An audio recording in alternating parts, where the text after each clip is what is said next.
Okay, friends, now that you did your art center and chose your favorite character from Goldilocks and the Three Bears, we're going to do our writing center today. Okay, so for writing center, we're going to write about the character you chose using some of the sight words that we've learned. Now, I'm using a piece of paper like this, but I was a silly goose and totally forgot to give you a piece of paper like this in your bag. So moms and dads, if you can give them a piece of paper to use for this writing, I'm so sorry I forgot to put one in.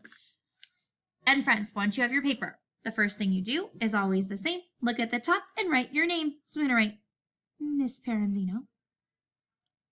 And then if you remember, when I did the art center, I decided to choose the character Baby Bear. Okay? So using some sight words that we've learned, I'm going to write capital I. We learned this sight word. Like, we also learned that sight word. So I'm going to write L-I-K-E,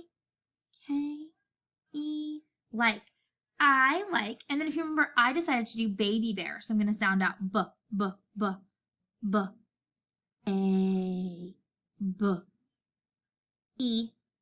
I like baby, and then I'm going to sound out bear, B, E, R. And then I'm going to put a period at the end of my sentence. You always have to remember to put your period at the end of your sentence. So remember, I'm sounding out what I hear. I like baby bear. And then I put my period. Remember, use your very, very best kindergarten handwriting and always start your letters at the top. I will see you back in a little bit, friends.